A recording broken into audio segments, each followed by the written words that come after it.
Hey guys, Swampfox Mike here, and this is my second of 3 videos about shooting with pistol dots.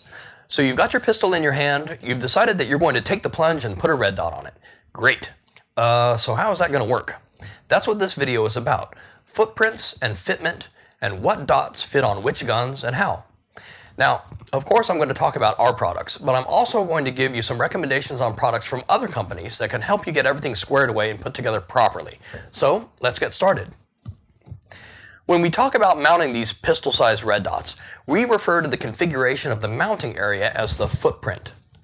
The dimensions of that mounting area, the screw positions, that's the footprint. And to a large extent, the footprint dictates the overall size and shape of the optic. We're trying to take everything that we know and love about these big rifle-sized red dots, but shrink it down to a tiny little red dot that's about the size of my thumb. So obviously, the footprint that this optic mounts to is going to be absolutely critical. Swampfox makes red dots that fit 2 footprints, and I'm going to talk about the biggest one first, and that's the RMR industry standard footprint. This footprint is about as wide as a double-stack 9mm GLOCK slide, and it has 2 screws behind the battery that clamp the optic into place. It is similar but not identical to competing footprints that are on the market used by other companies like Vortex, Leupold, Sig Optics, Burris, and there's a few more. Now, is the RMR footprint the best one and all the other ones suck? Not necessarily, but our analysis of the current market indicates that it is the most popular of the full-size footprints. And since we want our optics to fit as many pistols out there as possible, we're just going to run with the most popular industry standard footprint. We currently have 3 pistol dots that fit the RMR footprint, last year's Kingslayer and this year's Liberty and Justice. The next video is going to cover the differences between them and which one is right for you and the kind of shooting that you do. But for now, let's just take a look at some pretty common fitment examples using that full-size RMR footprint. Here's a Glock 19 MOS with a Kingslayer mounted to it. If you look carefully, you can see the factory Glock mounting plate in between the slide and the optic. More on that in a second. Kingslayer is our first generation red dot, and you can see that it's a bit wider than the footprint itself, with a battery tray on the right and brightness adjustment buttons that stick out just a little bit on the left like this. The thread pitch to attach it to these big Glock MOS guns is 6-32. Here's a pic of the Glock MOS system itself and how it works on the gun. You can see that the top of the slide only mounts the plates, and then the plates are what mounts the optic. You're going to want to use plate number 2 to mount up Kingslayer, Liberty, or Justice on a full-size Glock MOS. Here is a BERETTA APX. Now, this is a very underrated pistol in my opinion. The value of what you get versus what you spend on the APX is really tremendous. Like the Glock MOS, this is an optics-ready pistol system from the factory. You don't have to send it to a gunsmith to have it modified.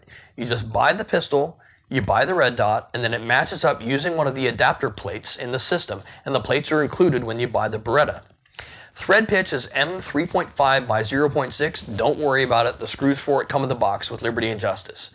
You can see that the Liberty on this one has a slimmer body than the Kingslayer, with flush-fitting brightness buttons on the left and a top-feed battery tray system, so you don't have to remove the sight and re-zero it every time you need to swap the battery out once a year.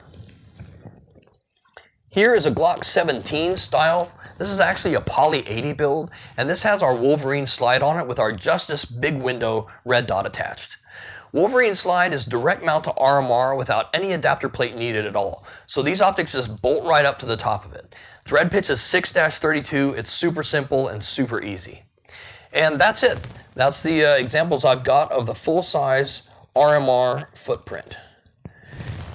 The other footprint that we use is significantly smaller, and it's intended for single-stack guns and slimline slide guns. This is a very new market segment, so there's really only one footprint in use, and that simplifies things nicely, and that's the Shield RMS footprint. Almost every optics manufacturer that is making these tiny optics for the slim concealed carry pistols is using that Shield RMS industry standard footprint. Our product that fits the Shield RMS style footprint is called Sentinel, and here's some examples. The first one is Springfield HELLCAT. To my knowledge, the HELLCAT is the only optics-ready gun in this class right now which has any kind of iron sight co-witness with the factory sights and a Sentinel mounted on it. Springfield really got it right with how they set this gun up. The optics cut is very low in the slide and there's no adapter plate needed, so the optic body sits very low. And then you combine that with relatively tall factory iron sights, and you can use those irons in a theoretical emergency situation where your red dot is conked out for some reason. HELLCAT uses the M4 by 0.7 thread pitch, and yes, it comes in the box. Now this is the manual brightness adjust version of Sentinel. You can see the brightness down button on the right side, and then there's going to be a brightness up button you can't see that's on the opposite side. Sentinel also fits on the new GLOCK 43X and 48 MOS guns. And here's a GLOCK 48. This one is actually a custom job by Terran Tactical, but the setup is the same.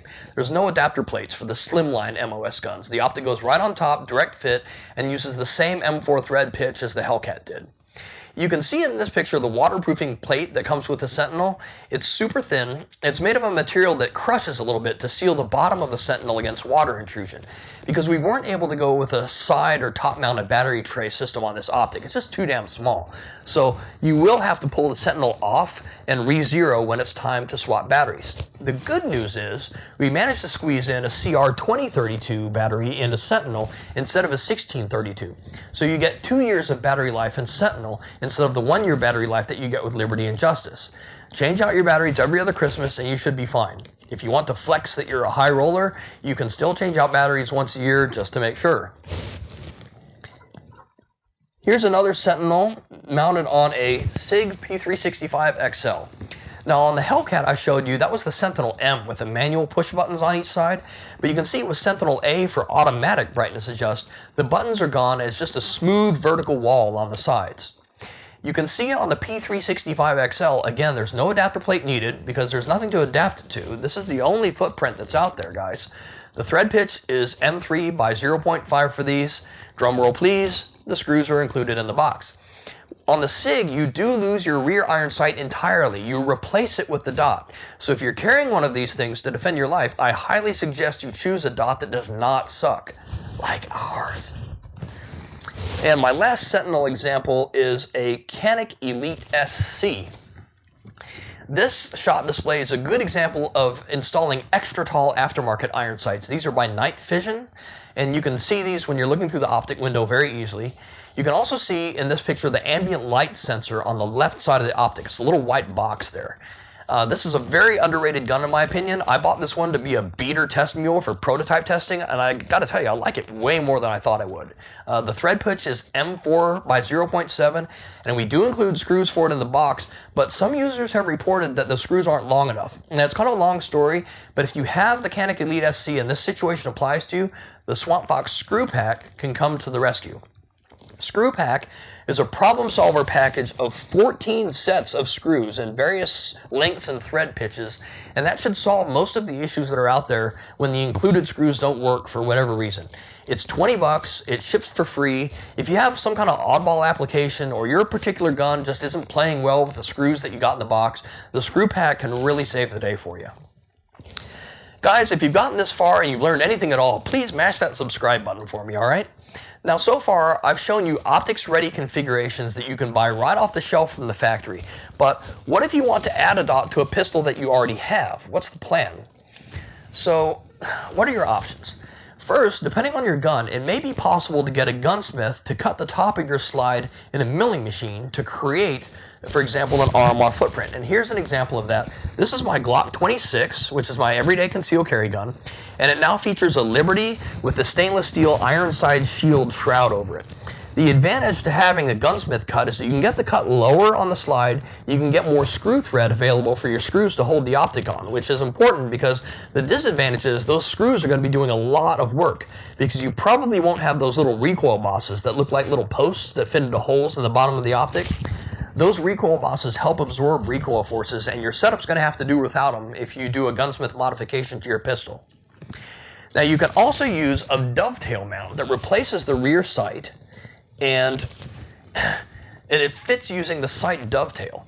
My favorite one is this one by Dueck Defense because it's got great build quality and it comes with its own little co-witness night sights built right into it, as you can see. The advantage to this is that you're not permanently modifying your gun. So if you decide to sell the gun later or it's not for you and you just want to go back to iron sights, it's really easy. The disadvantage is that you're putting the optic up really high and you're asking that little dovetail that was supposed to hold on to a little chunk of metal, now it has to hold on to the relatively big and heavy adapter plate and the optic, and that's asking a lot. In my personal opinion, the dovetail mounts are great for guys who just want to try a dot and see if it works for them, but I don't know how far I would trust them for really serious duty grade work. Now, sometimes you need an aftermarket plate setup to come to the rescue, even if your pistol came from the factory in an optics-ready configuration.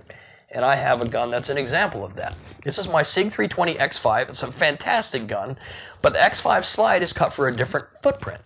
In situations like this, there are aftermarket plate companies that can help. The one that I like to recommend is Springer Precision. They have it all scienced out.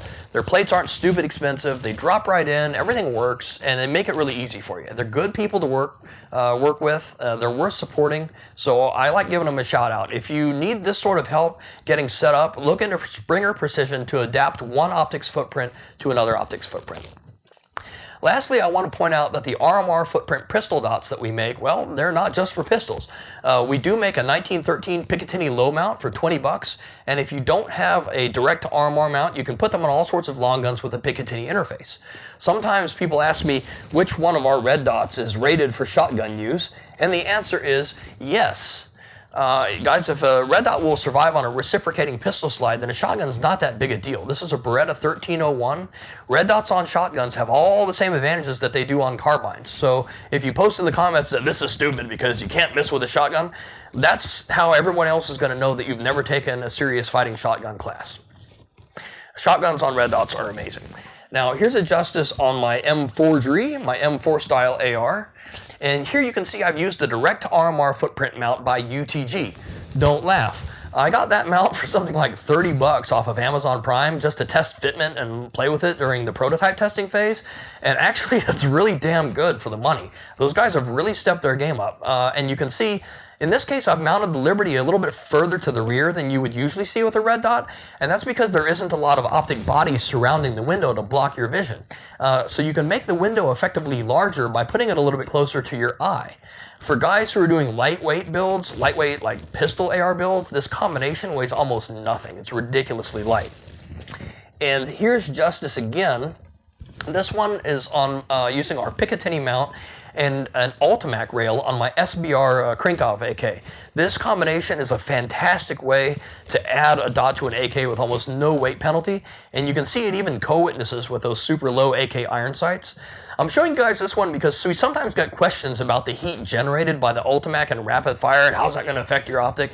Guys, heat transfer is really not a problem here. If you do manage to fry one of these things with mag dumps, I'm not even going to be mad. I'm just jealous of your ammo budget because that would be a lot of ammo money going downrange all at once to get it hot enough to actually hurt the scope. Guys, thanks for watching. I hope that this answered some of your questions about how these optics can fit on various pistols and long guns. In my next video, I'm going to talk about which one of these small Swampfox optics is right for your application and the kind of shooting that you want to do, so stay tuned.